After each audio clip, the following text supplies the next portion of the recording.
welcome back to another Axel 72 video, and in today's video I'm going to be doing my reaction to Mikaela winning via unanimous decision versus Sandy Ryan in their rematch. And so if you are new around here and you haven't yet subscribed, please do so, like the video if you do indeed like the video, and let's get straight into it. So of course we'll start off by speaking about the main event. Of course there's a couple of fights in which I want to talk about that was on this card, but like I say, Maya unanimous decision victory versus Ryan. She remains WBO World Welterweight Champion, and I feel like she performed excellently in that fight. She showcased a bit of a different variety in what I'm used to seeing from her. She showcased that she can fight on the front foot against Sandy Ryan and push her back in the early rounds, and that's what she was able to do.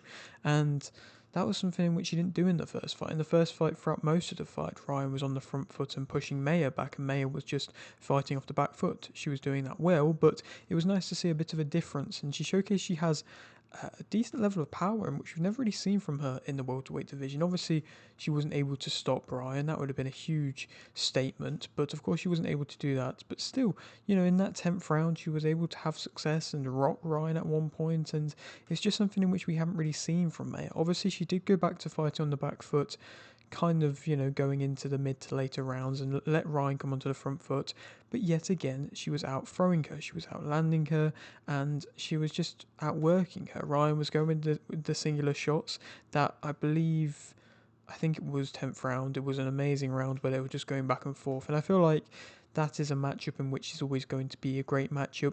If they were to face 20 times, I'm sure it would always be entertaining. But still, like I say, Maya looked more convincing in this fight. Again, maybe took a few too many big shots than what she could have done, but like I say, for the most part, she looked excellent. She was landing consistently and having a lot of success, and that was definitely a statement win in which she's never really, had too many huge statement victories, even though she's fought some excellent names. But that was a very big victory for her, and I feel like in the welterweight division, she might have just found a division in which suits her best. Obviously, she has, jumped around a few divisions in the past, but I feel like that was, like I say, one of the best performances in which I've seen from Mikaela Maya. And so now, Ryan, she drops down, she gets pushed to the side a bit. I mean, if Natasha Jonas is still wanting to fight, a Natasha Jonas versus Ryan fight would be a tough fight, but I feel like Jonas wouldn't really be wanting to take that fight because there's a lot of risk for her against a power puncher like Ryan. So, I don't necessarily know what Matchroom are going to do with Ryan now. Obviously, she's always put herself in the toughest of tests, and she's always, like I say, provided entertainment. So she's not going to fade away, but it's going to be a rebuild for her to be able to get back to an opportunity to fight for a world championship. And it might not be at the welterweight division where she is able to do that. Perhaps she might move up in division. But for Maya, of course, she called out Lauren Price, and I feel like that's an expected call out. Like I say, it was the only kind of other big matchup left in the welterweight division, and it might not get as good of a build-up in which we kind of saw versus Ryan and Maya, but it will still sell. It'll be interesting to see if Maya comes over to the UK again, or if Price will come over to America, I believe, for the first time. But yeah, that is an excellent fight. I feel like I say, it's the best one and needs to happen. Two fighters who are coming off amazing statement performances against other really tough opposition.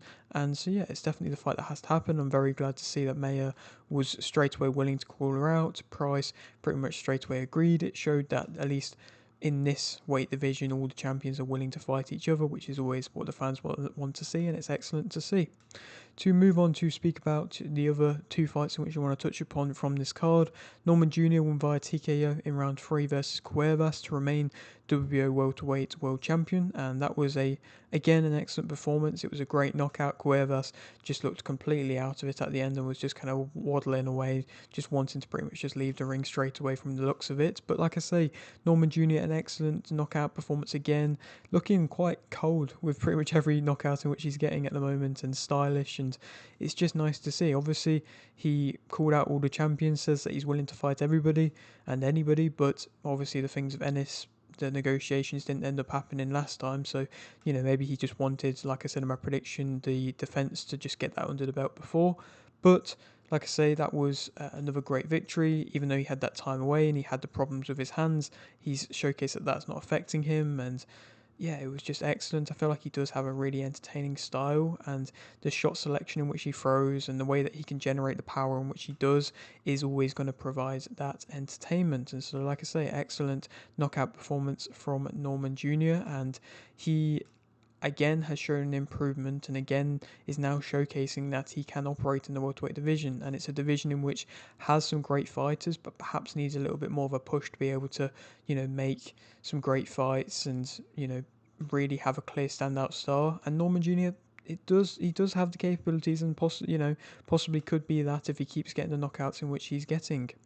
And then moving on to speak about the final fight in which I want to speak about from this card. That is Bruce Carrington winning via TKO in round 3 versus Vivas to remain North American and WBO Intercontinental Featherweight Champion.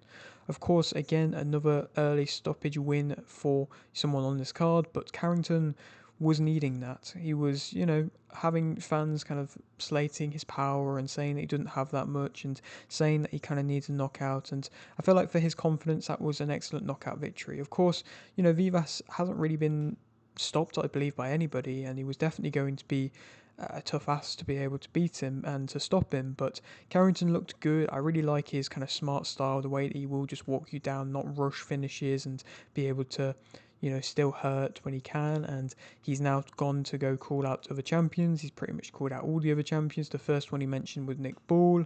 Espinoza would be a great fight. He touched upon him as well. And so, there definitely is some interesting fights in this featherweight division. Bruce Carrington might not just be quite there ready enough. He's ranked really highly with all the boards, but I just don't necessarily know if Top Rank are going to be willing to put him straight into a world title opportunity next.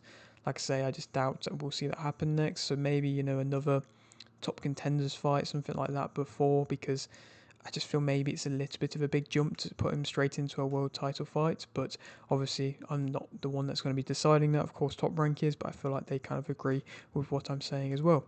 But yeah, that is it for today's video. Hope you did enjoy. Like the video if you did indeed like the video. Subscribe if you're new, and thanks for watching.